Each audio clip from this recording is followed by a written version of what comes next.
Welcome to the Go Low Auto Podcast. I'm Jason, and I'm joined with a special guest tonight, old friend from my Navy days, Tim. How you doing?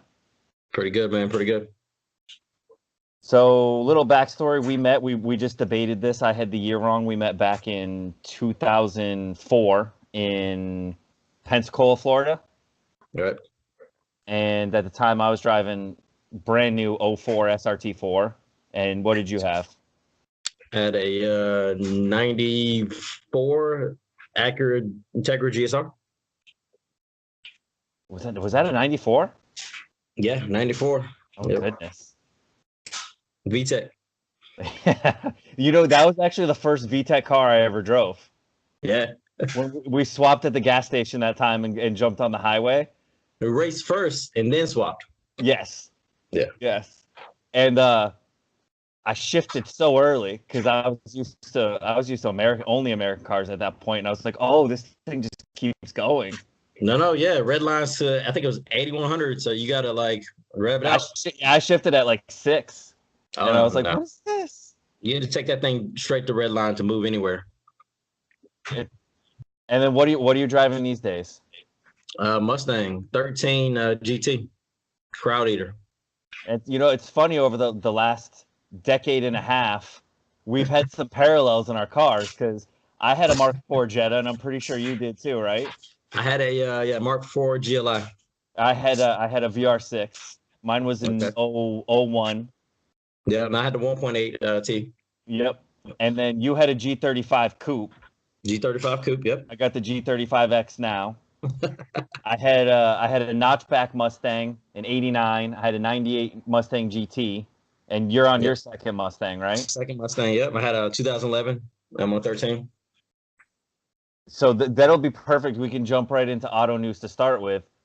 As a Mustang owner, how do you feel about a 4-door Mustang? Have you seen this? I saw the pictures of that, of course. I don't know. I mean, I see.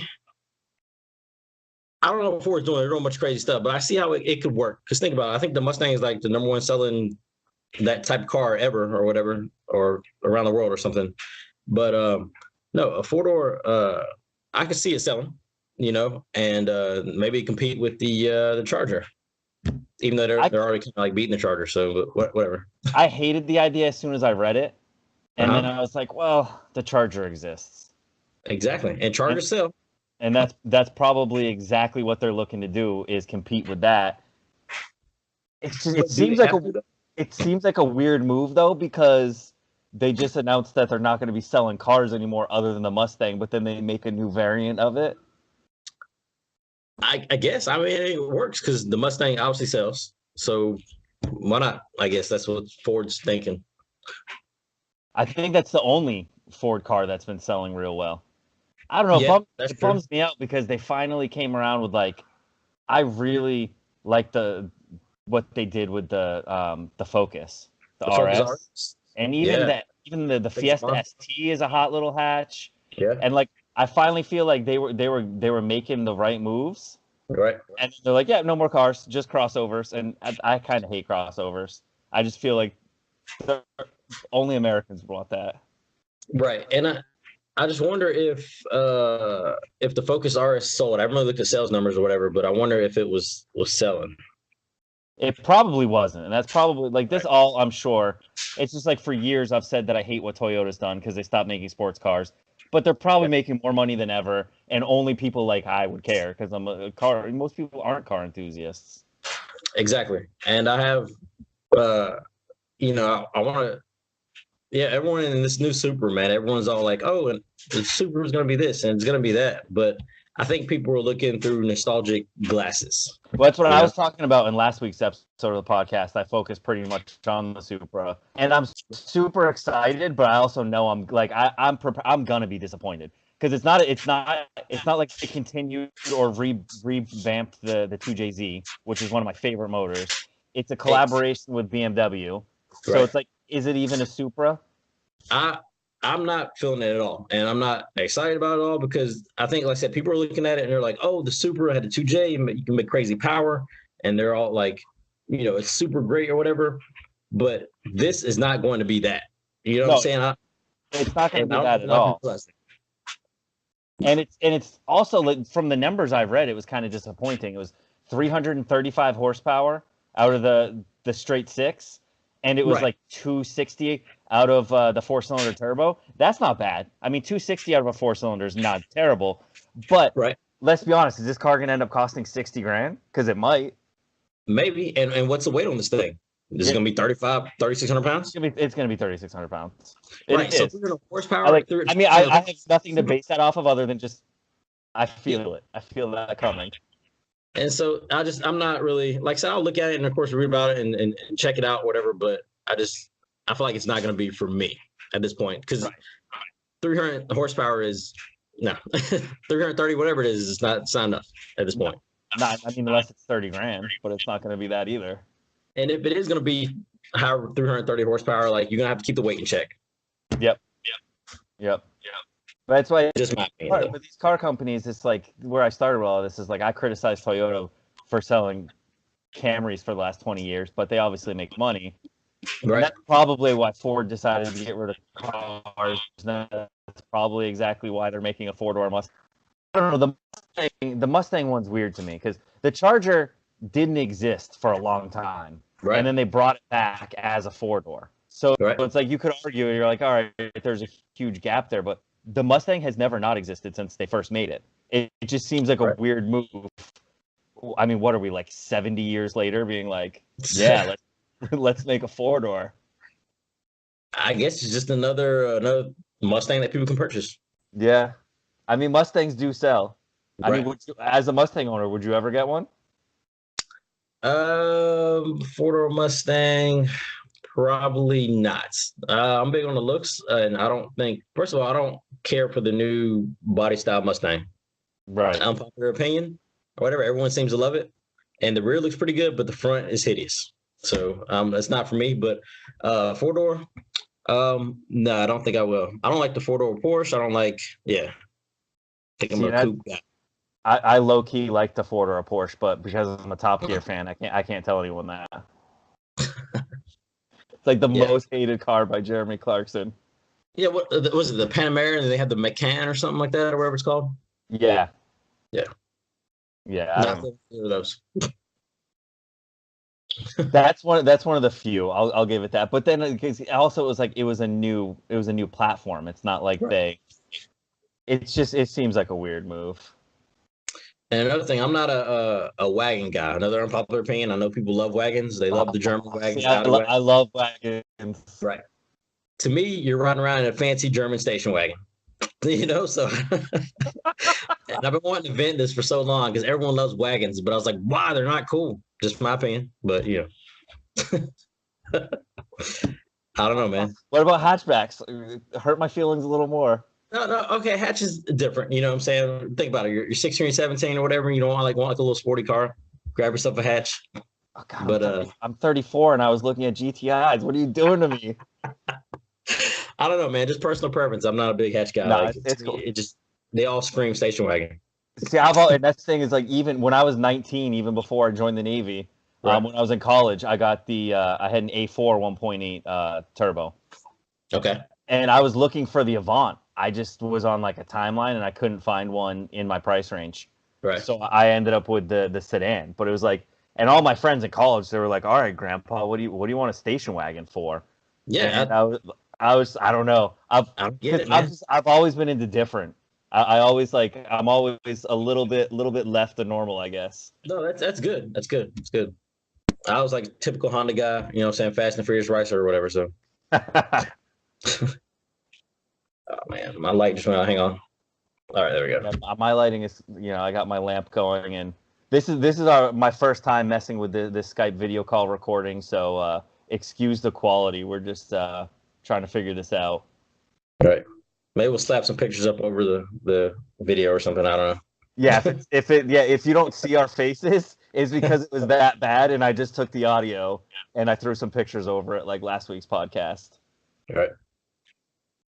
So what do you have done to your Mustang? I know it's not stock. Actually, yeah, not much though. Let me see. Just a Stata 93 octane tune. let me see, Corsa Extreme axlebacks with no resonators, so she wakes the dead. And Neighbors love you. Stata shocks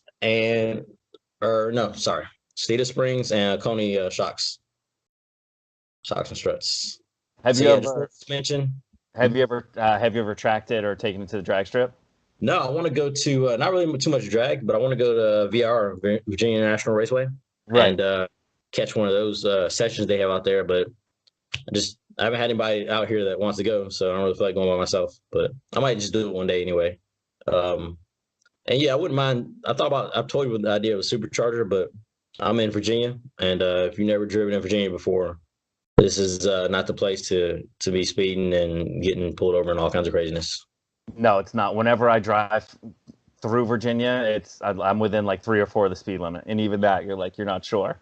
Yeah, we once had a dude. Like I said, I'm still in the Navy. We had a guy who got caught for doing 85, and he had to go to jail for like a weekend.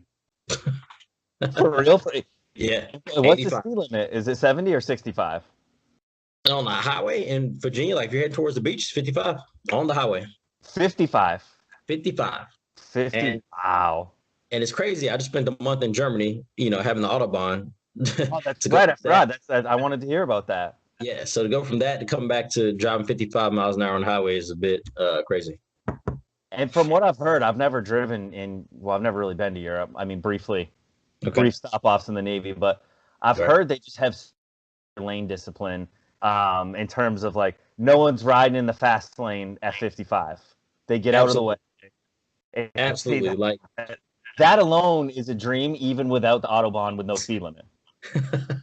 No, I think, like I said, everything's laid out real well. Like, an autobahn isn't, fast you want to go the whole time. There's different sections where, you can speed and we have to maintain, I think it was 80 kilometers or something like that. Or, yeah. But no, it was cool how it's laid out. Like they'll have a section where maybe 2 or 3 miles you can go as fast as you want. And if there's a curve or something coming up where you're gonna need to slow down, they start to break the speed limit down or go like 130 to 80. And then you go around the curve and then boom, they'll jump back up to unlimited again. So it's definitely it's laid out pretty cool. Like I said, all the drivers were like, I didn't see anybody texting on their phone or doing makeup or anything. Like people were driving. Oh God, I see that all the time. I see where they have the visor down in their face like this and they're doing their makeup. And I'm like, oh, we're doing 70. Like leave 5 minutes earlier, do it when you get there. I don't know. Yeah, man. Yeah, but no, Germany, like I said, their roads are pretty nice. Like I said, it was, Now, I've also heard that the roads were smoother. Like there's not as many potholes. That they're just maintained better. Absolutely. Yep. And what were you driving while you were there?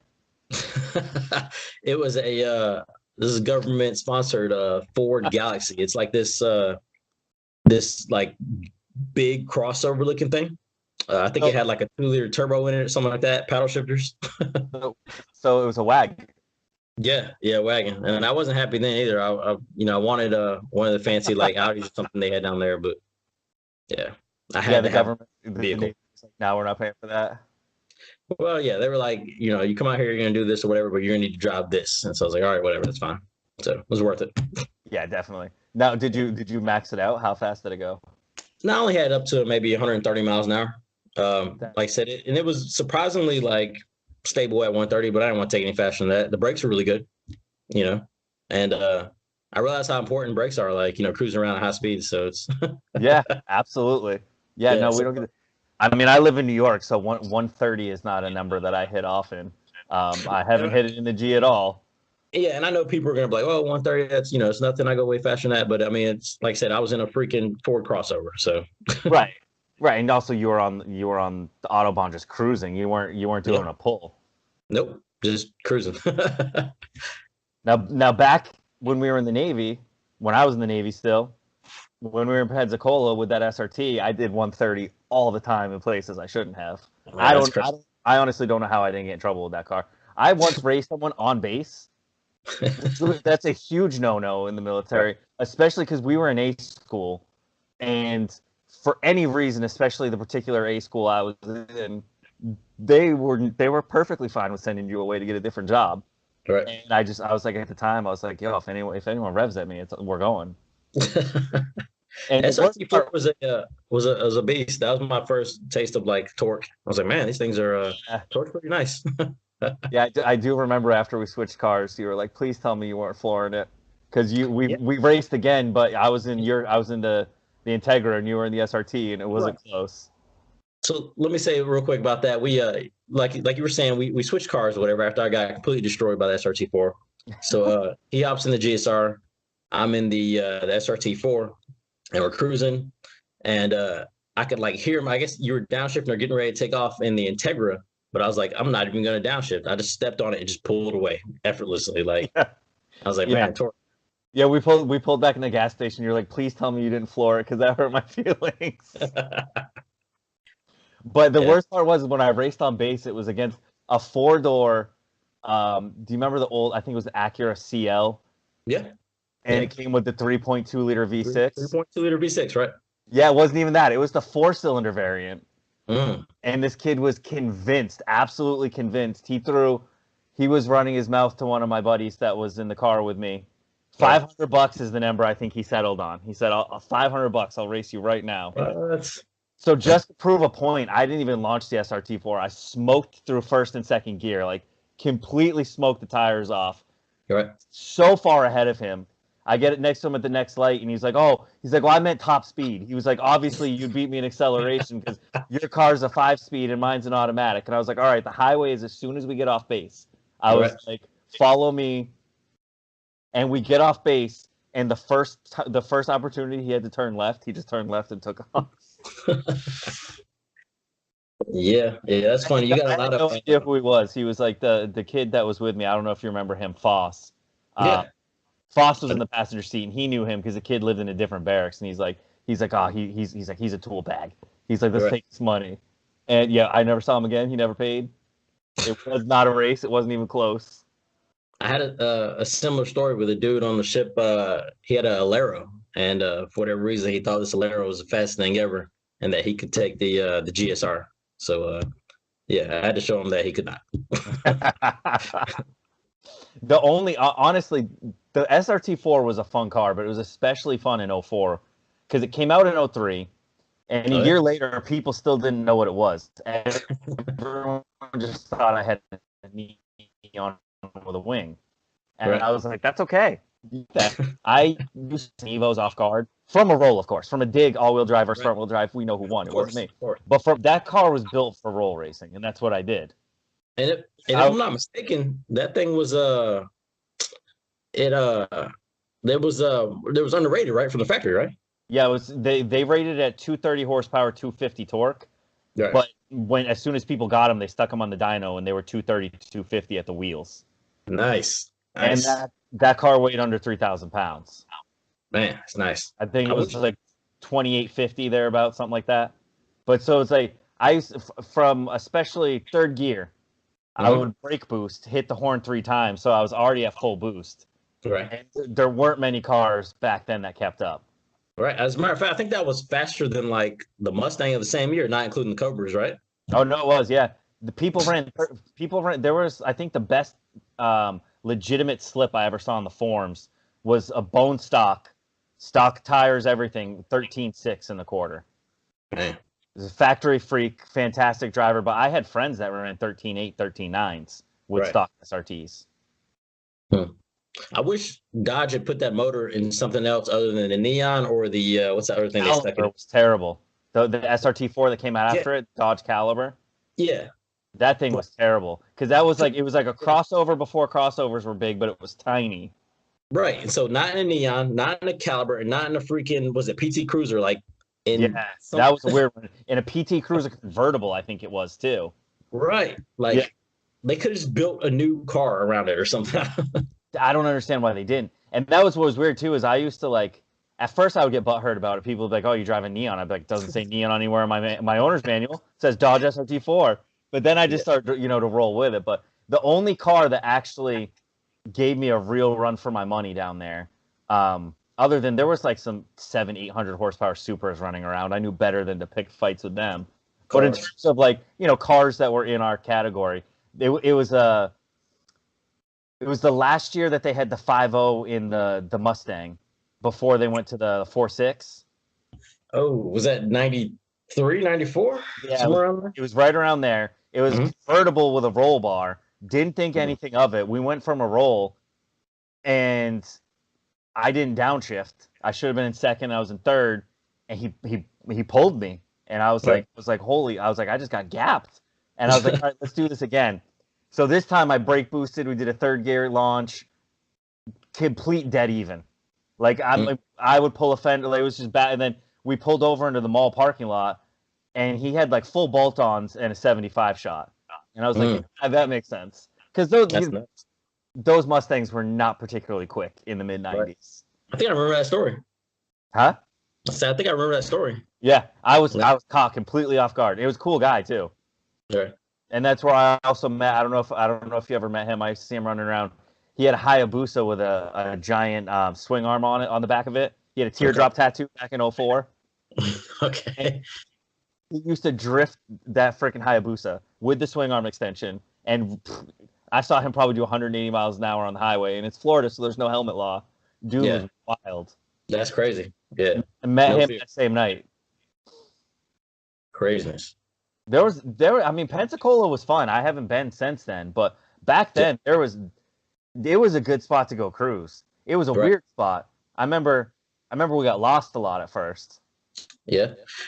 And I think that was a different time. Like things have definitely changed nowadays. So, Yeah, I don't because we used to just run around, and I mean, I guess part of it was cars were slower. all right. They really were, but like we used to get in. I mean, at least I did. There were street races everywhere. All right. I used to hang out with a kid. Foss's roommate had he had like an '03 GT Mustang, Okay. and he used to run around racing everybody in sight. Yeah. It's like again, but I guess they were low 14, high 13-second cars. It's like Okay. now what's the stock Mustang run? I think the new GT's got to be like what 12.6 somewhere around there. Yeah, Like so it's like you're at mid 12s there, and then you get into some of the special editions, like you look at a ZL1 Camaro. It's like this is an 11-second car. yeah, the stuff is crazy fast. And I think, like I said, that was that at that time was the height of the whole Fast and the Furious, or Fast and Furious just came out, and then boom, like Yeah. everything took Yep. off. So that's the height of that whole era, and it's starting to, now it's on decline or whatever. So You used to see so many early to mid '90s Civics with yeah, nothing but a muffler and on cut springs, and they yeah, would swear to God it was Paul Walker Supra. right, yeah, They were my favorite. They were my favorite though, because you would beat them, slow down, and then the racer flyby. yeah, They would wait till you slow down and pass you, and then hit the hazards. It used to drive me crazy. right. Yeah, I don't really see. I mean, now like the Civics I see are like the cleanly modded ones, and even then I don't see a lot of those either. So Yeah, it's fun because the Civic actually became kind of nice. Like they're I mean, in terms of they were econo boxes. They're not anymore. well, now you got the what was it 305 horsepower, the turbocharged Type R or something like that. Yeah, God, that car makes me sad though. Yeah, Someone over designed the back end of that car. There's way too much going on. right. It's wrong wheel drive. It's my issue. It is wrong wheel drive too. They should have made it all wheel drive. That should have been an all wheel drive car. But then it's like it's got four wings. How does a four cylinder have three exhaust pipes? Why? Why? I mean, I don't know. Like And it's how do you have multiple wings on what is essentially a hatchback? well, downforce, Again, wrong wheel drive for that kind of downforce. Yeah, I don't know, man. I'm not the biggest Civic fan. I mean, I like the old school ones still, but yeah, I'm not a fan of them. I've always wanted I already know what you're gonna say. what? I already know what you're gonna say. What? Blue 2000 Civic Si. The what? The blue 2000 Civic Si, like No, actually, yeah, that one too. But no, the hatch. No, I was gonna say it was the mid '90s hatch where the back was kind of like at an angle. It wasn't like a bubble. It was like it was. I think it was an EG or EK. EK. Or, EK. 'Cause the EG was like the small egg looking one or yeah, whatever. the egg one. It was So it was the EK. EK. Yep, I like those. Yeah, that's what I said. The old school Civics. I like the EKs, even though I don't like hatches.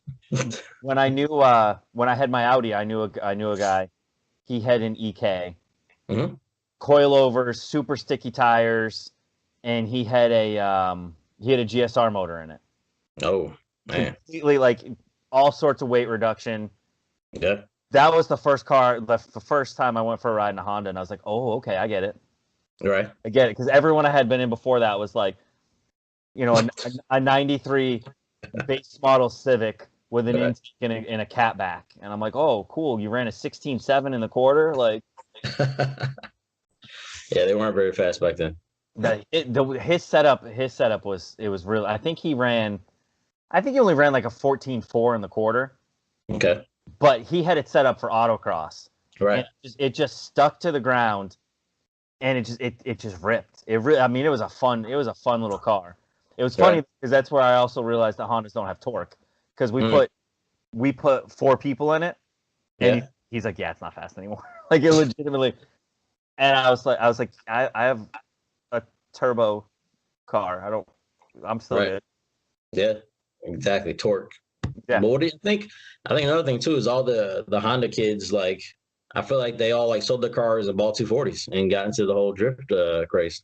Yeah, they did. Where do you land on drifting? Do you watch any drifting? Are you intrigued by it at all? Ever I'll tried it? watch it. I mean, I guess the Initial D from back in the day, the anime, the drifting. Yeah. So I was obsessed with that, and so I watched all that. Um, still wouldn't mind having like a drift car. I think it'd be kind of cool to go out and have one to like beat on or whatever, like a drift missile or something. Um, but I mean, yeah, it's expensive. You know what I'm saying, to get into that. Yeah, it is. So that was Uh, my plan. I wanted to get a G a year and a half ago, okay. and I was looking for the 6-speed manual, and I was like, it'll just be, make it a streetable drift car. All right. Throw a little bit of angle at it, and throw a little bit of negative camber, All right. but then I blew my ankle out, and I can't drive stick anymore. So, That's right. I don't think automatics do so well drifting. I mean, you can get a turn or two, but without clutch kicks, you're not Yeah, really. clutch kick and clutch. Yep. So it's like, Oh, that dream has died for me. So now I'm slightly, I'm like, okay, I'll just lean a little bit. I'll go a little stancy and make it look driftable. well, you know the what's the guy, Chair Slayer from the Hoonigans? He Yeah, drifts no legs, so you this know. this is true too. His setup is probably much more than I can afford, though. Right. Yeah. Yeah, But I mean, I've also seen a kid drift with no arms. oh, did I see that video? Yeah, it's With like, foot? it was like a 15-year-old kid, and he would use one foot to steer and the other foot for the gas. So his must have been an automatic too. That's crazy.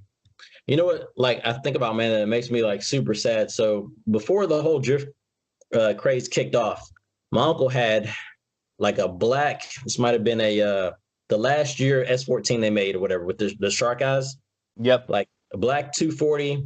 Were Like, those the kooky ones, or was that the earlier years? God, man, I can't remember off the top of my head. I just know like this shark eye style. So those are Yeah. the latest style they made of the S14. So he had one of those, like the really good looking one. It was black. It was manual. Only like 30,000 miles, and like I think he let his daughter drive it, and she totaled it. And I Oh was, gosh. and he didn't even know what he had. So like I could have picked But that I mean, up probably. it wasn't even really anything back then, because I remember the only JDM car I liked back when I was in college, because I was all about American muscle and Euro cars, opposite Mm, ends of the spectrum. But like, my roommate had a '97 Z28, the white with the orange stripes, the anniversary edition, yeah. and that was probably the first like quote unquote fast car I ever drove.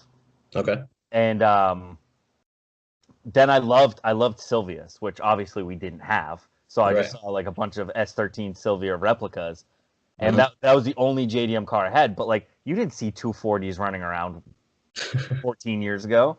I mean, like Right. occasionally maybe, but Right. they were hardcore JDM fanboys. Yep. They were not running around with the Civics. They were not. I mean, and now it's like you couldn't find a clean shell, especially in the Northeast where I live, to save your Yeah. life. They are all rusted out. They are all clapped.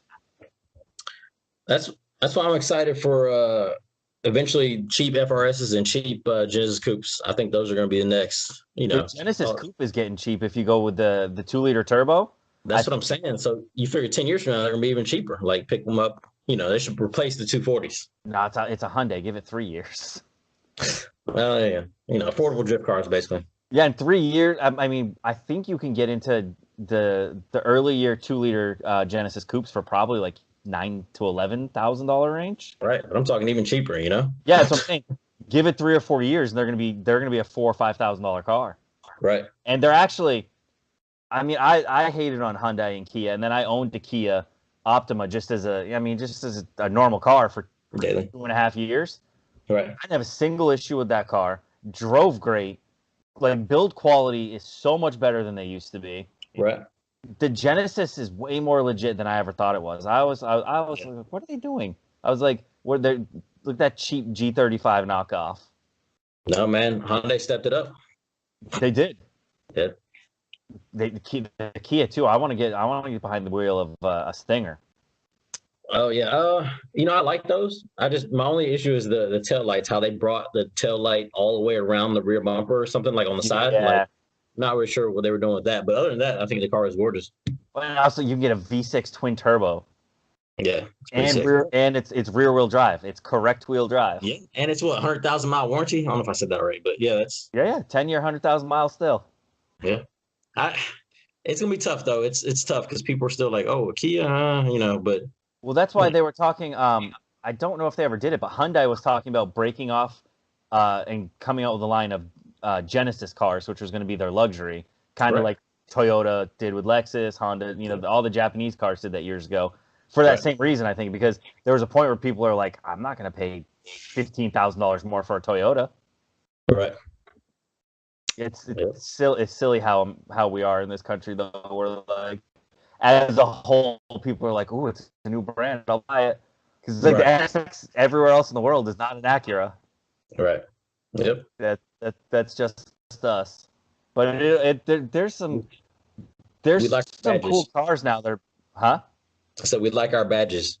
Yeah, we do. We do. But there's some cool cars that are going to be coming affordable in the coming years. Mm.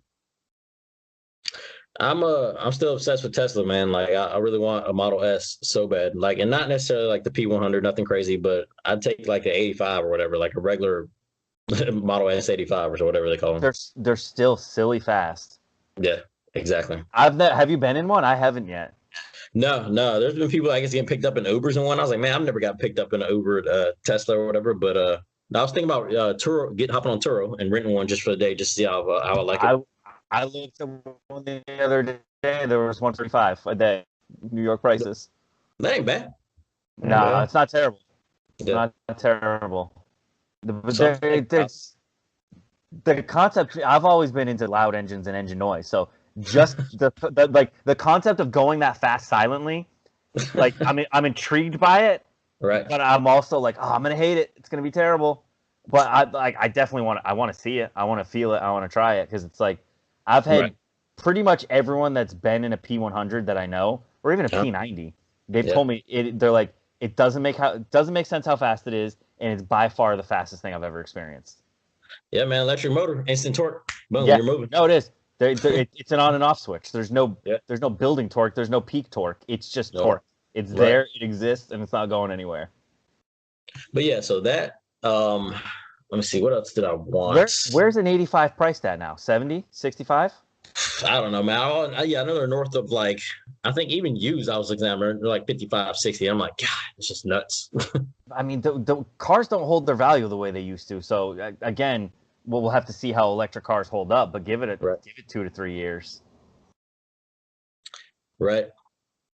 Definitely. All cars fall on their face in terms of value, even the ones that, quote unquote, hold their value. It's not what it used to be. Right. You can pretty much pick up any car that's 2 years old for $10,000-$15,000 less than it costs. I think a lot of people are hanging on to their cars, you know what I'm saying? Instead of, things get more and more expensive. So instead of upgrading. Yep. Except the Tacomas, but that's a whole nother story. They don't lose their value. Toyotas. Well, yeah. People love those freaking trucks. Did you have a Tacoma? No, I got a Frontier because I got the similar truck, like as far as 4-wheel drive, crew cab, whatever, like everything I wanted, I got in the Frontier for like $5,000 less. Yeah, my dad has always driven trucks, and he has a 4-door Silverado. He had a Sierra, same thing. Yeah, and he was looking at the Tacomas at one point, and he was like, it's a mid-sized truck and it gets the same gas mileage as my V8. He's like, I don't understand why people love it so much. Toyota did a solid job, man, building up that I guess brand notoriety or something. Yeah. My best friend in high school, his dad got an '84 Toyota Tacoma. Yeah. Okay. And that was the year me and my buddy were born. And his dad kept it like mint condition. It was a 4-cylinder, 5-speed. Right. And that became his first truck. And I have to admit, it was pretty awesome. I had a surfboard rack on it, like 32-inch tires, which was huge on that thing. And it was like a little Baja. It had 0 balls. Like, it could barely do a burnout like in the dirt. Right. But it was a cool truck. That's cool. On a base, they've got 2 a Hilux, I think they're called. Like, yeah, 2 brand new ones on base. I drove past it, and I guess it kind of caught me off guard. I was like, wait a minute, that's a funny looking Tacoma. I'm like, wait a minute, those are Hilux. I was like, man, that's cool. One of the followers of Golo Auto on IG, I'm not sure where he's located, but he's got one of those, and it's got the UZ motor in it, the Lexus V8. He did a swap on it. I was like, I saw that, and I was like, I don't know why more people don't do that. That's a cool swap. Yeah, definitely. Yep. Is there anything else cool on base? What's car culture like in the Navy these days? I've been out for a hot minute. Man, it's nuts. Like, well, because I'm on Little Creek base. For those that's in Virginia, and that's where all the SEAL teams and stuff are at. So those guys, of course, have stupid money. So like, if you ride down like by where the SEAL teams are located, it's nothing but freaking GTRs. A lot of trucks. A lot of those guys are truck guys, of course. But you see like a crazy GTR. I remember there's a black GTR over there, and I guess we live on the same side of town. So when we leave base, like, I've seen him a couple different times in the Mustang. Yeah. Like I said, my brakes are dead, but riding behind him, I couldn't hear my own car over his car. Like, really? Like, it was stupid loud. You know what I'm saying? And I'm like, man, it's nuts, but it sounded good. So I like that. Like I said, a lot of Genesis coupes on base. Tons of Mustangs, of course. Skylines, a lot of R32 Skylines now. GTRs. Well, I think we're a year away from R33s. Yes, that's gonna be awesome. I think I know it's 25 years, so I don't know when they started making them, but R33s GTR. That's my favorite body style of GTR personally. So what's 33? Yeah, that's an unpopular opinion, but I can get behind that. Another one. I think I lean towards an R32, but right. R34s are cool, but that's everybody's favorite Skyline, so it's hard to say that. But I saw in an Adam LZ video, he's in Japan, and he was at a track, and a guy had an R33 with an R34 front clip on it. Okay. I was into it. No, it looked good. You'll have to check it out. I don't see the lines that like meshing up. No, I did. It looked good. And Adam LZ is renting just a stock R33, so they're parked side by side. It looked better. I've been R33 like diehard fan since like the Gran Turismo days. Like I've always liked R33s a lot too, even though that's the unpopular opinion out of the three. But that kind of makes me like it more. But I would probably I might go S15 over R30. No, I wouldn't. That's a lie. Yeah, that's some craziness right there. Yeah, you're talking some craziness on that one. All right. Well, I think this actually ran longer than I thought it would. This will be a little bit of a longer episode, but that's okay. Thanks for being a special guest co-host and test this system out with me. We'll have to try again another day when we have better lighting, both of us. It's currently like 11 o'clock at night, and we kind of just did this on a whim. So bear with us, guys. As always, follow on Instagram, Golo Auto. Facebook is Golo Auto, and if you want to shout your Instagram out, if you want some followers, maybe. I don't know how nice people are. Use that one. Like I said, I have 2 of them, and my nerd account is just that like nerd stuff. So, all right, man. Well, it was good talking to you, and we'll definitely have to do this again. Right, definitely.